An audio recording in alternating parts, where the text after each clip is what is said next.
bazar. De l'art et du breton. Cultivons-nous. Le grand bazar.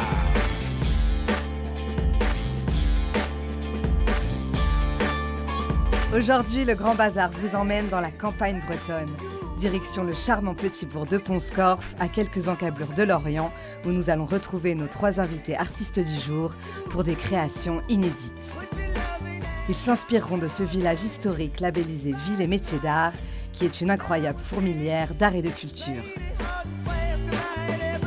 Pont-Scorff, un lieu qui nous inspire une thématique toute trouvée. Et si on sortait des sentiers battus, objectif découvert de l'art des champs.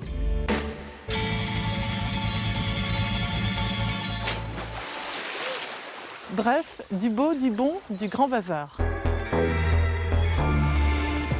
Premier invité pour une performance au cœur du village, le photographe Stéphane Cuisset. Sa particularité, déployer son studio photo depuis son camion dans des endroits inattendus.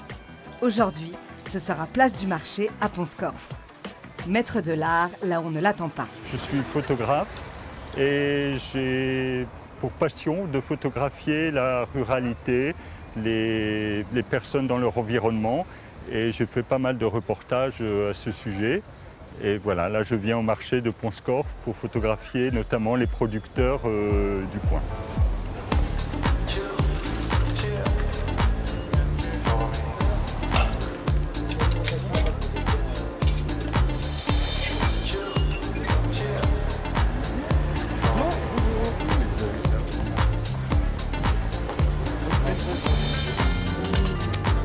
J'ai toujours été attiré en fait par le côté rural, par la campagne, dans tous mes reportages.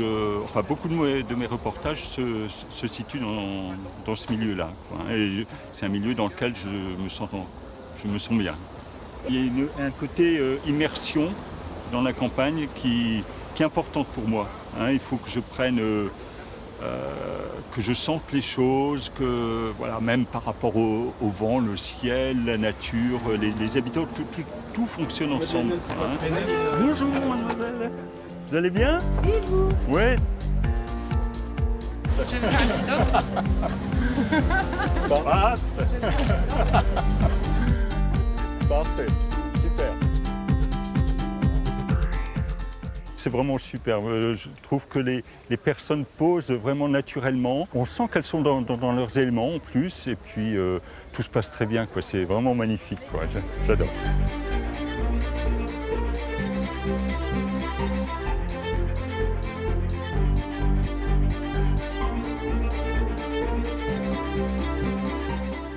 J'aimerais bien faire un portrait de vous avec... Bah oui. Comment elle s'appelle? Anaïg. Anaïg. Anaïg. Anaïg, ok. On fera une photo avec le masque Ouais. et une photo sans le masque. On regarde ici. Jusqu'à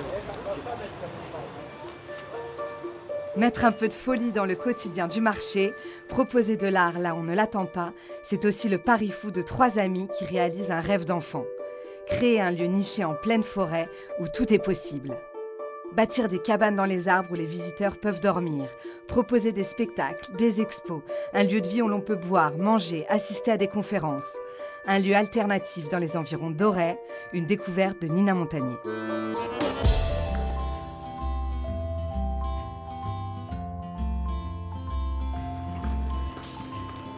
Bonjour, moi je m'appelle Aloïs, je suis originaire de Nantes. J'ai fait de la course au large pendant une quinzaine d'années et j'ai eu l'envie d'arrêter ce métier pour créer la Belle Folie avec Ded et avec Xavier. On a ouvert le lieu le 10 juillet 2019, après 5 années de travail. On avait appelé ça dormir, manger, boire, s'amuser, s'instruire. Du coup, on a fait le choix de se retirer légèrement du trait côtier pour avoir une forêt beaucoup plus d'espace. Et aussi anticiper des problèmes de voisinage. Dès que tu veux faire des concerts, des activités avec des mômes qui jouent, etc., il faut quand même en général plutôt être un peu seul, paumé dans la forêt ou la campagne. Et du coup, une fois qu'on a trouvé ce terrain, là, il y a ce copain architecte qui nous a dit « Mais attendez, vous avez un terrain génial, on ne va pas faire que de la restauration, on peut aussi faire des cabanes. » Et à chaque fois, c'est « Ah ouais, t'as raison, Ah ok, on fait des cabanes, bon alors vas-y, comment on fait?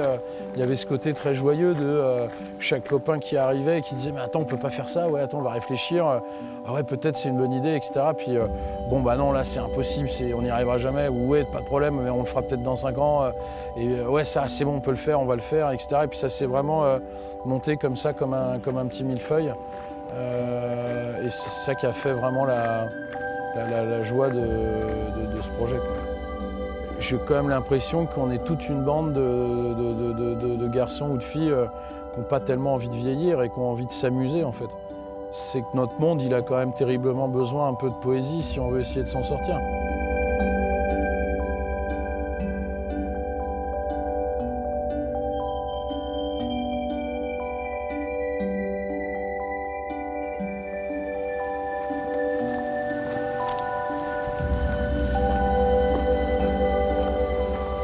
Je me présente, je suis André, un des fondateurs de la Belle Folie. J'ai travaillé surtout dans la restauration et dans l'ostréiculture, à Saint-Philibert, juste à côté. Et avant à Paris, et avant dans le sud de la France. C'est ce qui m'a sauté aux yeux tout de suite quand on a ouvert, même un peu avant, c'est qu'il y avait toutes sortes, véritablement toutes sortes de gens qui venaient ici et qui étaient intéressés par ici aussi. Ça, c'était un grand plaisir. Parce que c'est ça la Belle Folie que ça aurait pu devenir. C'est un endroit juste destiné aux gens qui savent apprécier l'art, la culture, tout ça. Pas du tout. Et en premier, tous les gens aux alentours, quoi, les anciens de Plémel qui sont venus et qui ont trouvé belle la Belle Folie, ça a été un super plaisir. Et c'est ça qui se passe ici, pareil au niveau culturel. Il n'y a pas besoin d'aller que dans les grandes villes pour voir des choses intéressantes ou entendre des choses intéressantes. Et justement, ici, on permet ça, c'est de le proposer à toutes sortes de publics. Ça agrandit le réseau de personnes qui essaient de penser autrement, qui essaient de faire des choses nouvelles. Et comme c'est quand même un gros projet par rapport à la commune, à l'ampleur de la commune, ça montre qu'on peut faire des choses partout, des choses importantes dans le plus petit bourg du coin. Hein. Bye bye.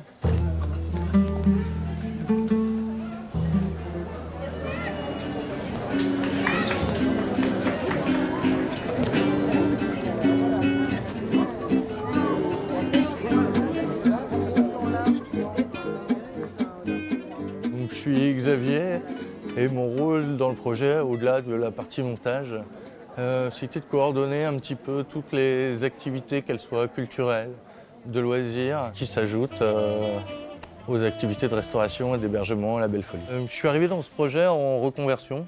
Je faisais de la recherche en biologie marine et puis changement de vie. Et c'est un projet de rencontre d'abord avec Aloïs, André, et puis envie d'une nouvelle aventure. Au fur et à mesure des rencontres, on propose petit à petit des animations pour les enfants, des ateliers créatifs pour les adultes, un petit groupe de jardin en permaculture qui s'est formé en lien avec le restaurant, en lien avec la gestion intégrée du site aussi, parce qu'à chaque fois tout est lié finalement. Et puis on propose également des petites pièces de théâtre, des petites résidences pour artistes. Évidemment quelques concerts, animations musicales, et puis d'autres choses en animation, spectacle viendront petit à petit s'ajouter à notre petite programmation.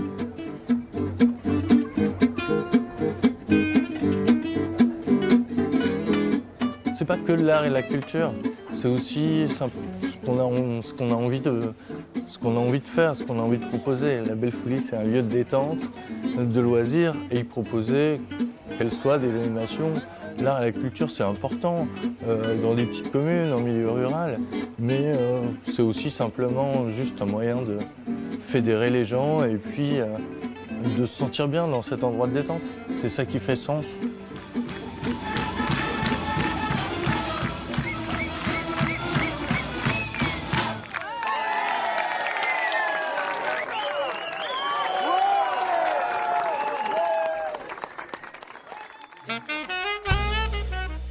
Retour à Pont-Scorff pour découvrir notre deuxième invité, Loïc Tréhin, un performeur scorvipontain comprenez habitant de Pont-Scorff.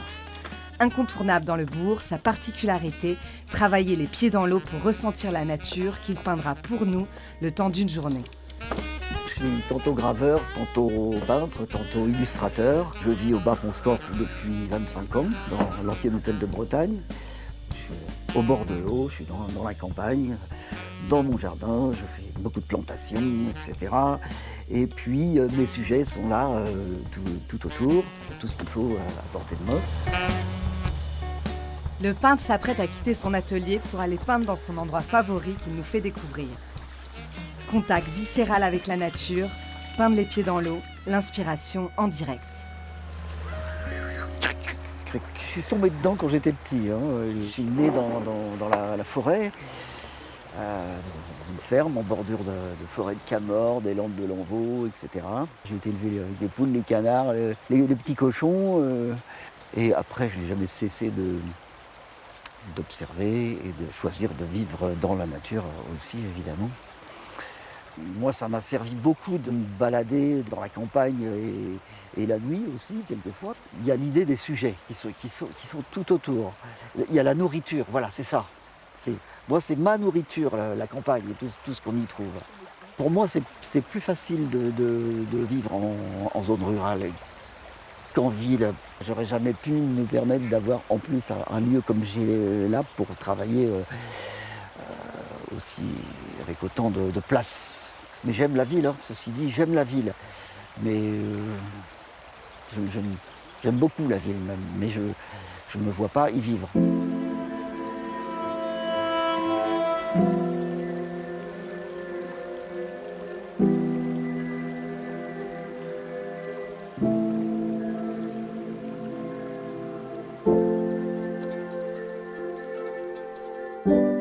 Autre peintre, autre lieu. Toujours la même passion pour la peinture de la nature et ses lumières. Portrait d'Yves Groiselle.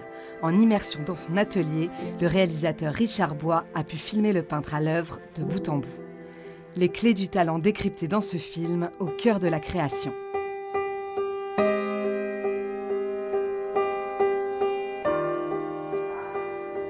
Ce qu'on entend, c'est les insectes. On entend plein d'insectes qui passent, qui volent, qui ont l'air de faire des distances énormes, qui passent à côté de l'oreille comme ça. Je ne sais pas ce que c'est, des mouches, des guêpes, des abeilles, dans une journée de plein été. Peut-être le bruit du vent. Alors il y a des vaches, on entend des cloches. Il n'y a aucune pollution visuelle, aucun panneau publicitaire. On a l'impression d'être un tout petit être qui serait situé entre le ciel et la terre, ou entre la terre et le ciel plutôt. Et donc des lignes, des courbes, des perspectives atmosphériques. Ça me fait drôle de dire perspective atmosphérique, ça fait un peu... Enfin voilà, c'est le terme qui est utilisé en peinture, donc je l'utilise aussi.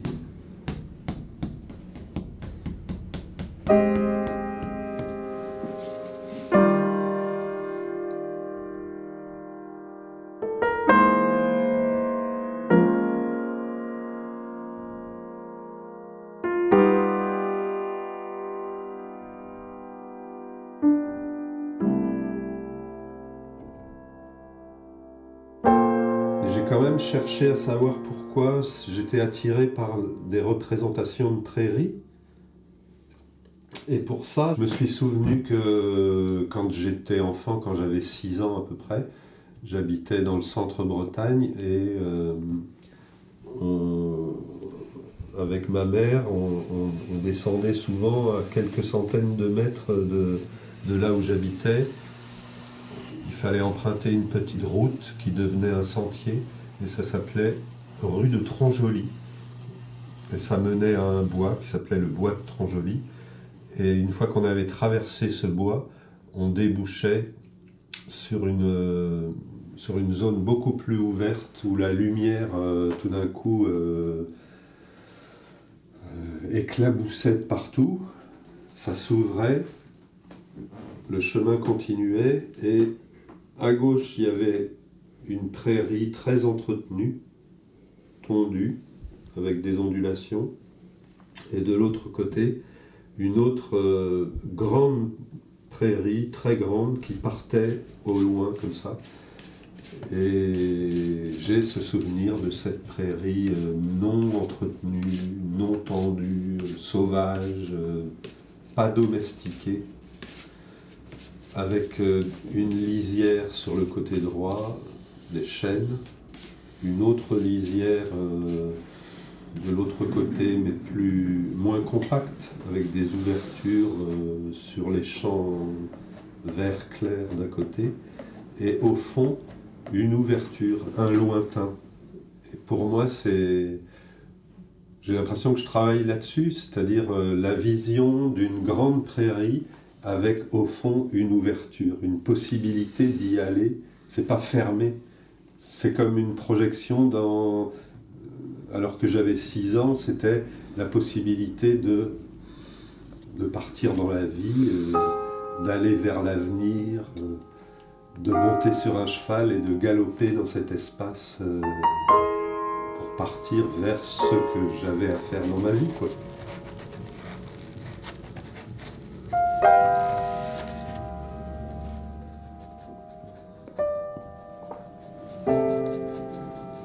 Donc voilà, les lointains, pour moi, ça évoque ça. Ça évoque une nostalgie.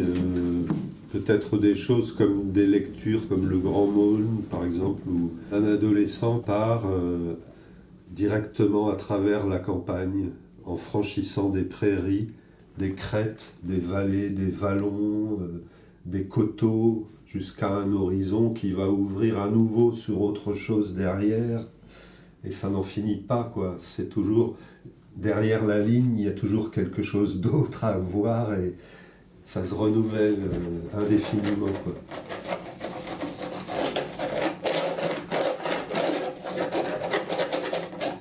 Comment créer aussi un peu de volume dans ce premier plan? C'est là que je pense à la lumière du théâtre, à la lumière de la scène, parce que je suis en train de faire monter la lumière comme si j'étais avec un potentiomètre et je fais doucement monter la lumière à partir d'une couleur qui était sombre. J'envoie de la lumière, quoi.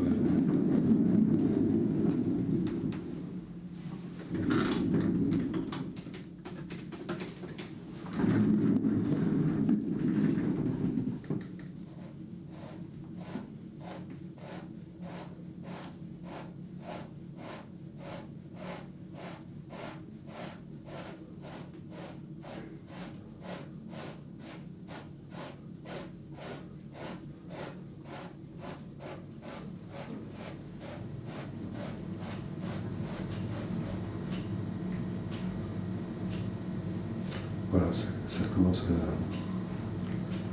commence à me convenir.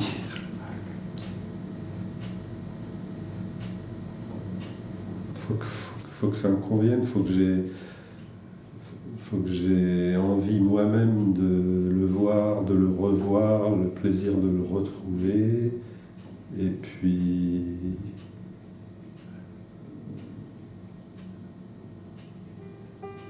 ouais, je le sens bien. Je le sens bien, ce tableau. Il me parle, il m'invite à rentrer dedans, à marcher sur l'herbe là, et à partir sur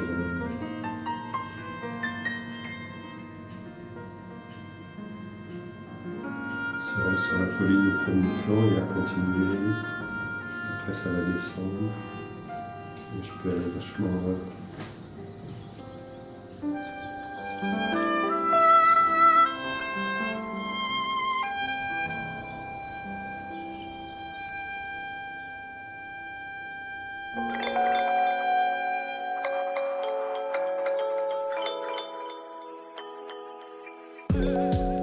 Troisième performeuse, la plasticienne et land-artiste Emmanuelle Bria. Son talent, fabriquer des œuvres d'art figuratives ou plus abstraites à partir de branches et de feuillages. idéal pour créer dans la campagne au bord du Scorff.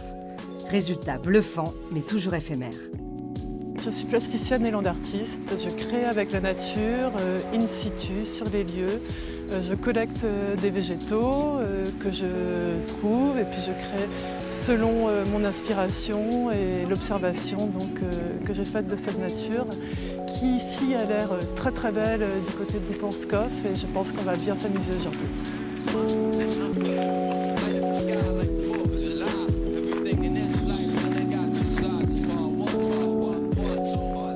J'ai travaillé d'abord dans le végétal mais plus au niveau de la décoration florale. Je faisais des installations, je faisais des sculptures végétales, mais je ne connaissais pas le land art. Un jour, j'ai une amie plasticienne qui m'a dit que j'étais plasticienne végétale. Je me suis rendu compte que ce que je faisais, c'était du land art. Mon rapport à la nature, c'est comme une évidence, un besoin. Et, on est tous, de toute manière, issus de la nature. On n'est rien sans elle. Et, puis c'est quelque chose qui nous régénère voilà, c'est impossible de toute manière de rester sans nature et j'en ai besoin. C'est un plaisir.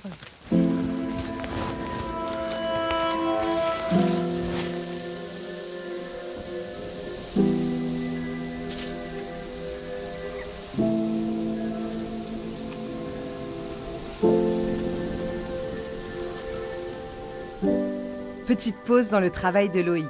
La pluie a eu raison de son installation extérieure. Il passe au marché se faire tirer le portrait lui aussi. Salut Stéphane. Salut Loïc. Comment vas-tu ? Oh, mais c'est vrai qu'on peut pas. On peut pas. Ça fait plaisir de te voir. Mais de même, de même. Alors qu'est-ce que tu as fait Ah écoute, c'était super quoi. Des portraits de producteurs, tu vois, de Pont Scorff. C'était. Oh là là, magnifique. Ouais. Ils font d'excellents produits en plus. En plus. Un petit portrait, ça te dit ? Bah écoute, hein pourquoi pas ? Écoute, tout était installé. J'ai enlevé mes bottes. Et ben voilà. Donc, tu t'installes près du fond. Je garde les mains dans les poches. Comme tu veux. L'art peut naître de tout et partout. Preuve en est le travail de Stéphane. Ces dernières années, à l'instar de la Belle Folie et de ses cabanes, les lieux de culture et d'art se sont multipliés à l'extérieur des villes.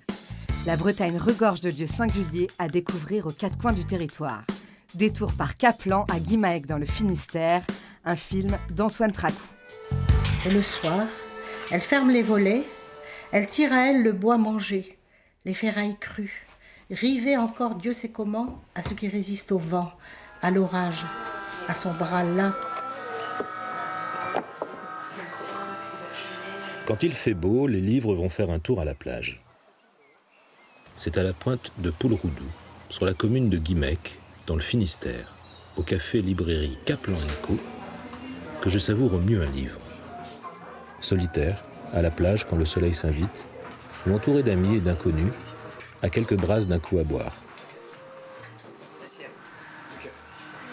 Mais ce dimanche de mai, le temps est couvert et les livres restent au chaud.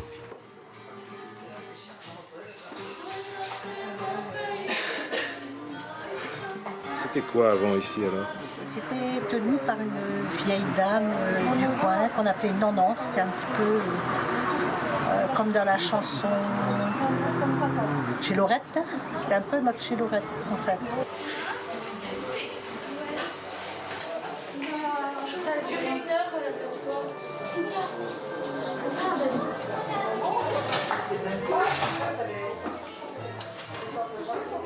Un jour, Nanan a dit aux gens du village qu'elle voulait laisser sa boutique. Elle arrivait à l'âge de la retraite, elle voulait laisser tomber l'épicerie et le débit de boissons.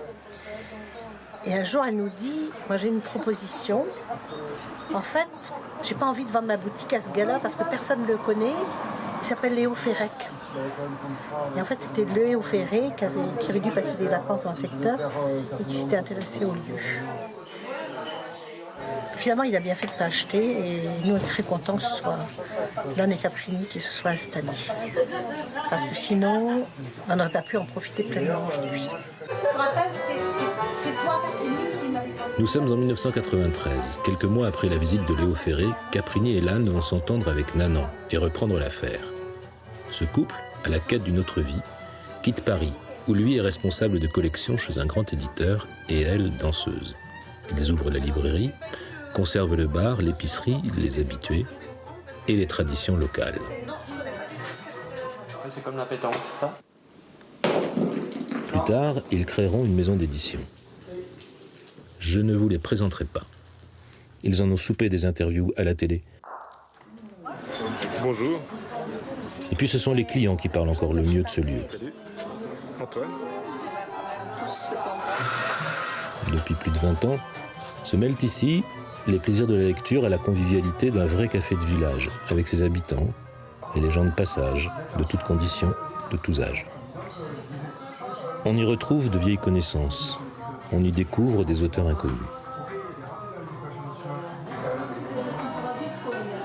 Ici, les lectures ont le goût des rencontres. J'ai un petit-fils qui est un fou de lecture, il est encore petit, mais je profite de son appétit d'enfant. Ça donne envie de faire des enfants quand on voit des livres pour enfants. Oui, c'est vrai. Hein? Du coup, votre petit-fils, vous avez participé à lui donner le goût de la lecture? C'est mon mari. Oui, absolument, je crois. Ouais. Je crois. Il est fasciné par les animaux d'Afrique, alors je suis toujours à la recherche de...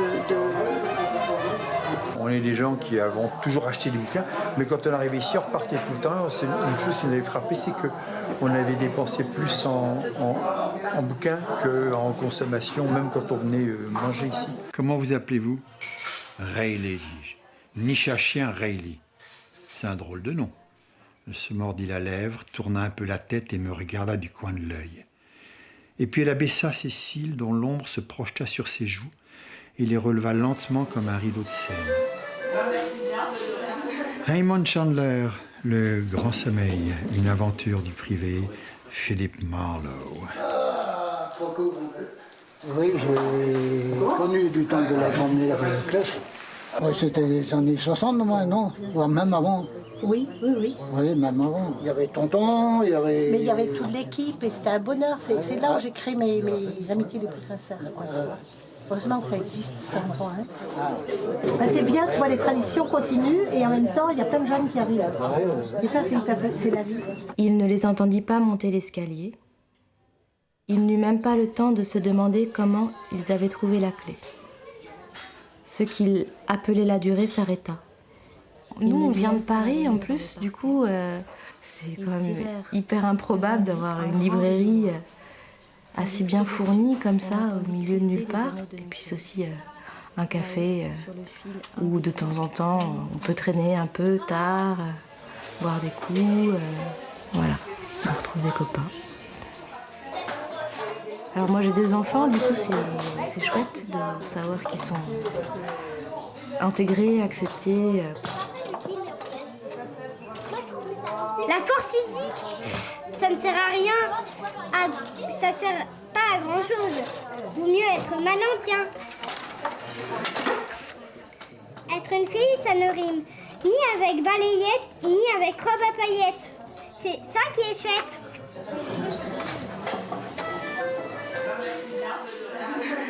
Quand on vient chez Kaplan, on repart avec quoi? Des livres, des affiches, des merveilleux livres.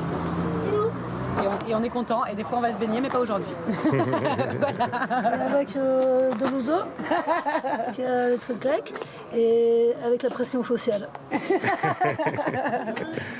Merci. Hein. Bonne fin de journée. Au plaisir, au revoir. Tu veux pas de petit gâteau?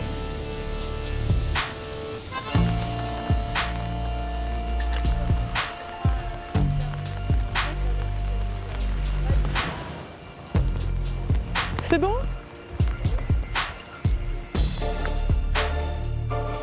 Retour à Pont-Scorff. La pluie fait rentrer Loïc dans son atelier. Ici, il va démarrer la réalisation d'une gravure.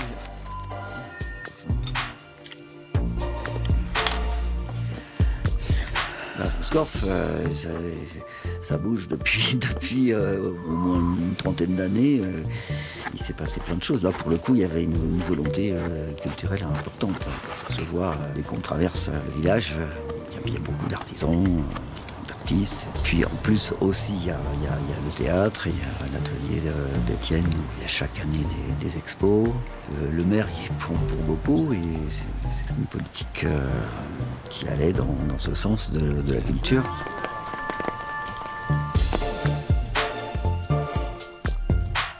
Je pense que plus ça va, au fur et à mesure des années, il y a de plus en plus de villes, de petites villes, de provinces, de campagnes qui font appel à des artistes pour des créations.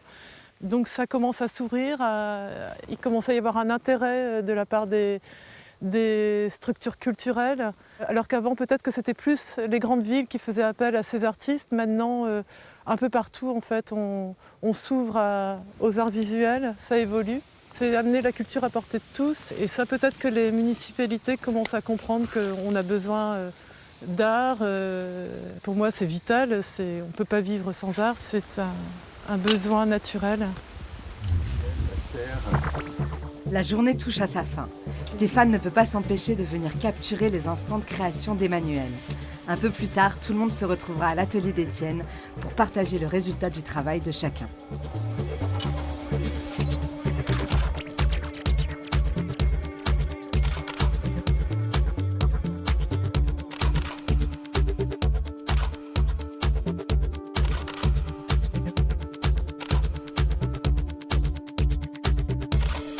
L'art et la ruralité semblent faire bon ménage. Preuve en est la manifestation Champ d'expression organisée par l'association La Fourmi, durant laquelle des fermes des Côtes-d'Armor accueillent des créations d'art contemporain. La réalisatrice Anne Burlot est allée dans les préparatifs de l'événement avant l'arrivée du public. Elle a notamment rencontré un sculpteur et un photographe normand, une graphiste lyonnaise ou encore une plasticienne parisienne dans des fermes équestres, exploitations laitières ou maraîchères. Une passerelle inédite entre artistes et agriculteurs.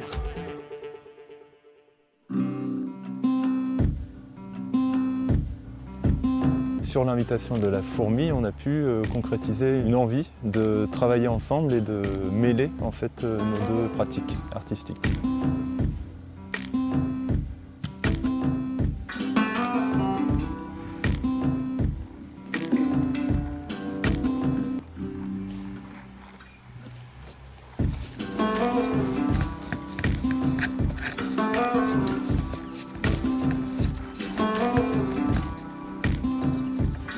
Dans la nature, il y a plein de feuilles. Donc j'ai trouvé ça vraiment trop beau. Mais parce que les feuilles sont partout les mêmes. Mais sauf que elles sont jamais pareilles. Donc je voulais un peu copier la nature en fait.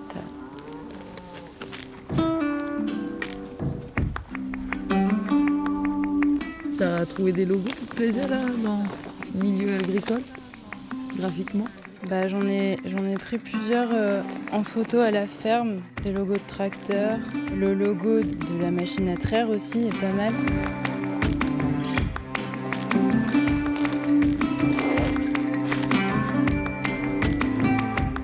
Champ d'expression, ça a été créé il y a 8 ans, sur l'envie de se faire rencontrer le monde agricole et le monde artistique, qui sont souvent opposés. Alors qu'avec les années de recul, on se rend compte que c'est très proche. Souvent, c'est bourré de clichés. Pour nous, c'est hyper important qu'il y ait une vraie rencontre, quoi. Ça ne nous intéresserait pas en fait, d'avoir un artiste qui pose une installation, une œuvre, et voilà, il n'y a rien qui s'est vécu autour. Bah, rien que l'idée de cultiver, je sais pas, c'est se cultiver l'esprit, c'est comme cultiver une terre, quoi. C'est le nourrir, c'est faire des croisements, des échanges. Enfin, c'est pas anodin si en fait ces deux notions partent du même mot. Et il doit naître quand le prochain? Bah, c'est pas tout, hein. La présence de Félicité m'a fait réfléchir à ces deux mondes qui sont peut-être opposés, mais qui sont très proches en fait. Parce que travailler la terre, c'est tout un art. Ça n'a pas le même sens, bien sûr, mais et en fait, de ce biais-là, on est proche en fait. C'est marrant, une espèce de tunnel, quoi. Du côté de Pierre-Yves et Alexis, la rencontre, c'est avec la nature qu'elle s'est faite. S'émerveiller devant des blocs de granit, ça a été la grande surprise de cette résidence. Regarder la pierre comme une sculpture quand d'autres n'y voient qu'une pierre, c'est toute la singularité du regard des deux artistes. On a pris le temps de se balader, de flâner autour des gens chez qui on était arrivé. Et on a assez rapidement jeté notre dévolu sur le granit qui sortait comme ça des champs. Ce qui nous intéressait, c'est qu'ils avaient une forme de... Ils étaient parfois assez monumentaux et en même temps, c'était pas des mégalithes, c'était pas des sites touristiques, c'était pas des blocs qui avaient été disposés, mais c'était des blocs qui simplement étaient là. On avait une forme de sculpture presque ready-made, sculpture trouvée. Une fois les blocs de granit rencontrés, on s'est aussi rendu compte qu'ils nous donnaient à voir le paysage alentour. C'est un peu devenu un observatoire d'une certaine manière. Attends, on va en refaire une. Je trouve que c'est plutôt bien. Mais c'est peut-être bien d'avoir juste cette chaise là sur ce bloc là. Ouais. Parce qu'il y a un spectateur mais qui n'est pas là et qui amène vers le lieu qui dirige le regard vers l'installation. Ouais. Ces blocs de granit sont petit à petit apparus pour nous des lieux où il pouvait s'y développer des scènes, des actions, des moments un peu utopiques. Et c'est ce qu'on a essayé, par la photographie et l'intervention, de mettre en scène. Il y avait quelque chose qui nous intéressait aussi d'un côté entre le côté vraiment immuable, inamovible de la pierre et le côté très éphémère d'une sculpture qui ne dure que le fragment de seconde de la photo. Oui, mais sinon, si tu avais fait un truc chouette... Pour Angélique, maraîchère, et Lei, artiste en résidence à l'exploitation, l'échange a été enrichissant. Lei a sublimé les simples légumes à travers ses sculptures. Le travail de la terre l'a conduite à travailler le plâtre pour illustrer le labeur quotidien de la terre. L'autre projet que je suis en train de faire, donc c'est les plantes des pieds. Et du coup, j'ai un peu imaginé les plantes des pieds, des pas qui ont marché dans le terrain.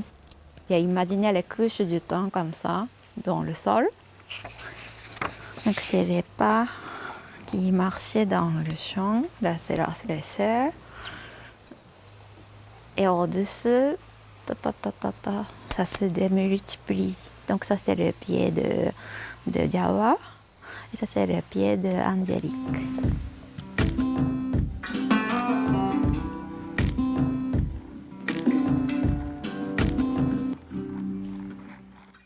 C'est l'heure de l'OFNI, l'objet filmique non identifié, une pure leçon de contemplation initiée par Erwan, artiste vidéaste, un des deux Frofer, duo d'artistes que nous vous avions présenté il y a quelque temps déjà. Il y a quelques années, Erwan achète un champ et commence à y tourner un film, parcelle 808, y plantant sa caméra comme on plante un outil agricole au milieu d'une prairie. Il y restera 18 mois. Sa seule contrainte, y faire tout ce qui lui traverserait l'esprit. Ça donne un film de 90 minutes assez jouissif, qui donne envie de réapprendre à s'amuser et laisser son imagination divaguer dans la nature. Extrait inédit.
l'heure du livre du mois. Aujourd'hui, il s'agit d'un poème extrait du recueil de Françoise Morvan, Buée.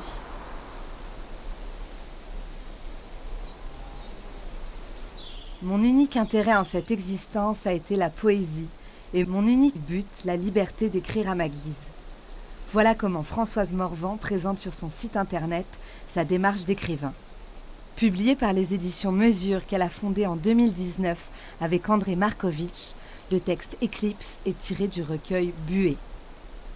Une mosaïque de récits poétiques dans lesquels Françoise Morvan dessine en petites touches sensibles et précises le monde de l'enfance et de l'adolescence, autrefois en Bretagne.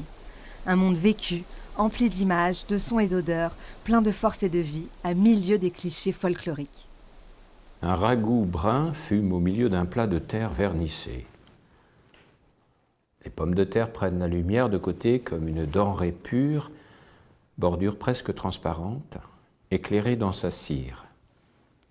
Assis de biais, l'enfant qui tire sur un sarrau ravaudé n'ose pas s'attarder à les regarder, malgré la faim qui le taraude et frotte l'un contre l'autre ses chaussons de sabot. Le beurre commence à fondre doucement, mais au lieu d'ouvrir son couteau, l'ouvrier en bourgeron brun garde devant lui un cahier à feuillet racorni et le crayon de bois tenu par les doigts bien trop gros écrit des chiffres qui s'écrasent. Calcul d'espère, calcul de misère, crie la femme en secouant un haillon de chanvre sur le seuil, mais le vent d'un coup sec l'arrache, le jette aux ronces. Riant tout bas de la voir courir derrière sa serpillière, l'homme a son fils. Plus avare que le vent n'est pas avare, mais le vent dilapide. Et le garçon, levant sur lui un long regard d'adoration, reste à sourire sous l'image de l'ange aux étoiles clouées contre le plâtre. Le père plonge la cuillère dans le plat qui fume et le serre largement avant d'aller fermer la porte et de se remettre à ses écritures. La sauce du ragoût coule en lac épaisse sur la chair douce des pommes de terre. Une ondée de bonheur grandit et grandit encore, à l'abri de la lampe, malgré la fuite des ombres et la femme emportée pour peu de temps dans l'au-delà de la cour grise.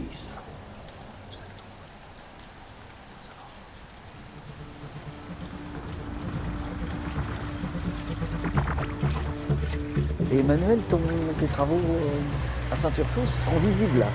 Oui. D'accord. Ça va pas se dégrader dans la nuit?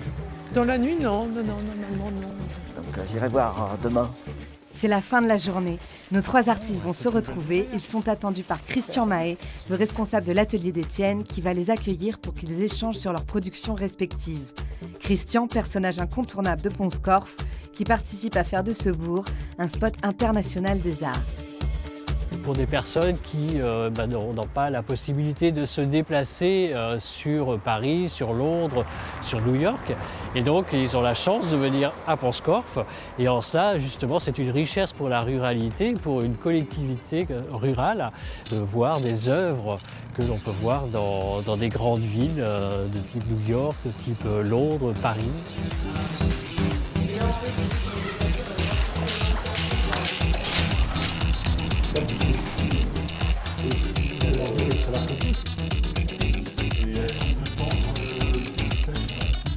Alors c'était inspirant d'être à Pont-Scorff. Ouais, c'était un plaisir pour moi, une belle découverte. Et le lieu est très beau, puis on m'a amené dans un endroit magnifique.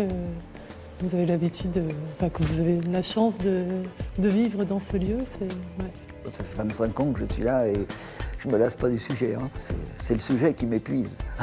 C'est pas moi qui épuise le sujet.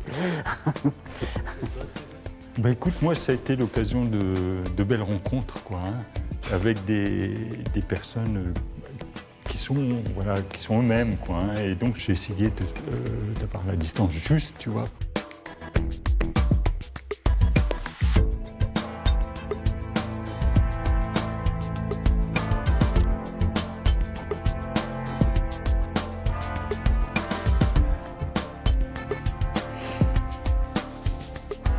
Incroyable, hein, avec le masque et sans le masque. Et le fond noir, ça change tout. C'est parce qu'on est habitué à aller voir avec leurs produits devant, et c'est vrai que ça met vachement en valeur. Et tu as vu la différence aussi d'expression et le regard avec le masque, tu vois, les yeux là. En fait, j'ai voulu travailler la transparence, faire un peu comme un point de vue, en fait, que les personnes se baladent et découvrent, en fait, s'arrêtent et restent observer, en fait, le lieu, la rivière, et, donc un temps de repos. Là, j'avais fait un premier jus ce matin en attendant que la mer descende. Je commençais celui-ci et finalement, voilà, il n'y avait plus d'eau après, puis tout avait changé. Donc je suis reparti sur celui-ci cet après-midi. Donc celui-là aussi, tu étais dans l'eau? Non, l'autre, là j'étais sur le bord en attendant que la mer descende parce que je voulais aller vraiment, je voulais atteindre ces saules. Et puis j'ai préparé également j'ai préparé 2 gravures sur lino. C'est-à-dire que là, c'est les dessins, ce sont les dessins de mes gravures. C'est pas gravé. Et demain, je les grave. Donc je vais creuser le blanc. Je vais creuser ce qui est blanc, puisque ça sera le blanc du papier. Donc elles sont gravées à l'envers, évidemment, pour que le pont se retrouve dans le bon sens. Et puis comme dit Huard, Claude Huard, on peut le citer, parce que c'est quand même un grand maître de la gravure, il dit je peins ce que je vois, et je vois ce que je veux. Je trouve que c'est pas mal, quoi. Bravo à Emmanuel, Loïc et Stéphane, et un grand merci à eux. C'est l'heure du clip du mois. Il s'agit du clip qui a reçu le plus de clics de la part des internautes qui ont voté sur Cube. Il n'a rien à voir avec la thématique de notre émission, entouré de douceur, de nature, de bon vivre en milieu rural, mais c'est lui qui a gagné ce mois-ci. Forlorn Hope du groupe Call from Distant Earth, c'est une autre tonalité, la violence du pétrole et des armes. La réalisatrice s'appelle Pauline Moreau, elle est bretonne et elle a gagné.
colors on my skin.